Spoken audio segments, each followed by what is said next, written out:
Olá pessoal, vamos iniciar aqui nossa live. Hoje o tema é o sol. Deixa eu ver aqui se tem como colocar. Não consigo ver aqui. Se tem como colocar escrever a descrição da live, mas enfim, tá aí nos posts, eu pus nos stories. E hoje o nosso assunto é o sol, né? Eu vou falar um pouquinho sobre a simbologia do sol, né? Sobre alguns mitos, né, que estão relacionados ao sol, né? Inclusive porque esses dias eu tinha feito uns stickers nos stories perguntando sobre o sol para alguns seguidores, e as pessoas estavam me falando onde estava com o sol no mapa natal, enfim. Porque o sol, ele tem essa potencialidade, né? Principalmente na nossa carta, quando a gente vai fazer uma leitura mais dentro da astrologia psicológica, ele tem essa relação com coisas que temos ali, que estão muito bem iluminadas dentro da nossa vida, muito com um foco, né, de poder, de luminoso também, né, dentro da nossa vida, em assuntos, aspectos, enfim. E hoje, né, eu vou falar um pouquinho aqui sobre alguns mitos relacionados ao sol, né? A gente pode, sim, falar que na mitologia grega, né, as analogias ao sol, nós temos o titã Hélio, né, que circundava a Terra com o seu carro de sol. E temos também o Apolo, né, que eu vou contar um pouquinho a história dele também aqui. Um pouco antes, nós temos no Egito o Ra, né, que era o deus criador, né. Temos também na Babilônia o Shamash, que também era um deus relacionado à simbologia do sol. E quando a gente traz um pouco assim para a mitologia grega e a gente começa a falar do Apolo, né, é até complicado falar um pouco de Apolo e não falar da sua irmã Ártemis, né? Porque quando a gente começa a falar do Apolo, que é o deus da razão, da lógica, da música, ele tem muito isso, né, das coisas luminosas que afloram na vida da gente, inclusive porque o Apolo, ele mandava lá no oráculo de Delfos, que ajudava as pessoas, né, iluminava os caminhos de todas aquelas pessoas que iam até o oráculo pedir ajuda, né? Ele era como um médico de almas. E, bom, quando a gente começa a falar um pouco da história do Apolo, a gente tem que lembrar que ele teve um nascimento complicado, né? Ele é filho de Zeus e da Leto. Quando a Leto ficou grávida de Zeus, e a Hera descobriu, a Hera baniu a Leto de qualquer lugar da Terra, de vários lugares, e ela não poderia ter lugar nenhum os seus bebês, né? Ela estava grávida de gêmeos, que era Apolo e Ártemis. Então, Zeus ajuda ela e arruma uma ilha, a ilha de Delos, que é onde ela consegue ter, então, Apolo e a Ártemis. A Ártemis nasce primeiro, né? Inclusive, por que não se pode falar de Apolo sem falar de Ártemis? Porque é a Ártemis, a própria irmã, que ajuda no parto dele. E então, quando Ártemis nasce, né, a mãe ainda passa alguns dias, 9 dias, em trabalho de parto, e aí, finalmente, o bebê Apolo nasce. E quando Apolo nasce, a Ártemis, ela fica tão, assim, traumatizada com aquela cena, né, tanto ela quanto o irmão, parto, né, aquela coisa delicada, que a Ártemis pede a Zeus que ela nunca venha a ter filhos. E a Ártemis é uma deusa solteirona, né, ela não tem filhos, ela não casa, não tem nenhum namorado, né? Mas ela é assim porque é ela que se manda, né? Assim como ela, nós temos também as deusas que se mandam, como a Hestia e a Atena. E a Ártemis, ela é tudo que Apolo não é, porque ela representa o instinto, a emoção, representa o feminino, né? a intuição, essas coisas muito mais femininas que todas nós mulheres temos bem afloradas em nós, né? E que aos homens falta um pouquinho e eles têm que trabalhar essa questão aí. Então a Ártemis, né, ajuda no parto do seu irmão Apolo, e quando Apolo nasce, ele é enviado ao mundo dos hiperbóreos, né? Ele passa um ano lá.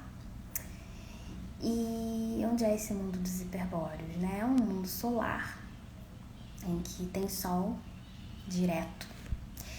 E existe esse povo lá, né? Os chamados hiperbóreos. E quando o Apolo fica um ano lá, né? Um período iniciático, né? Quando ele volta, ele mata a serpente, a Piton, e toma conta do oráculo de Delfos, né? Que vira o grande, o lugar onde ele toma conta, que as pessoas iam até o oráculo para pedir ajuda do Apolo. É muito interessante que, assim, o Apolo, ele é um deus médico, ele fala sobre essa questão de cura, né? Esse poder de curar. E quando a gente traz isso para a simbologia do sol, faz total sentido. Gente, minha luzinha aqui, eu botei uma luzinha para tentar iluminar, meu rosto tá fraca, mas eu tô adorando esse filtro aqui com esses olhos verdes, enfim. Então, o oráculo de Delfos, ele tem esse poder, né, de fazer com que Apolo, que trabalha com essa questão de ajudar as pessoas, né, lidar com a cura, né, esse poder de curar. Porque o sol, ele tem capacidades muito, posso dizer, curativas na nossa vida, né? De fazer a gente ser aquilo que a gente talvez sempre devesse ser e às vezes a gente não desenvolve. Quando eu perguntei onde as pessoas têm o sol, algumas pessoas até nas perguntas dos stickers, algumas pessoas até falaram que tem o sol na carta até umas casas bem delicadas, que eu até especifiquei.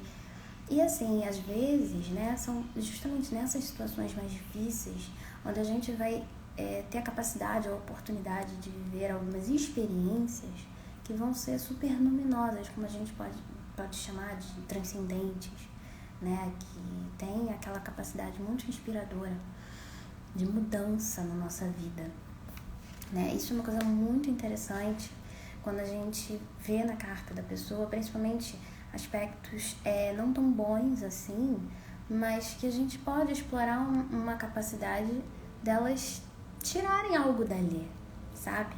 E conseguir ter isso assim muito bem legal, trabalhado, íntegro, né? E o oráculo de Delfos, ele tinha também essa questão, né, de ajudar, de curar, que era o trabalho do Apolo, né? O Apolo que simboliza a razão, a lógica. E aí quando a gente fala do Apolo, a gente fala também da Ártemis, né? A gente também, quando fala de Apolo, também tem que falar um pouquinho do Dionísio, né? Que é o deus oposto ao Apolo, né? E quem trabalhou muito essa questão de maneira bacana foi o Nietzsche, filósofo, que ele fala sobre esse conceito do apolíneo dionisíaco, que é um equilíbrio entre esses dois deuses, né? E Nietzsche dizia que muitas das tragédias gregas traziam a história desses dois deuses, né?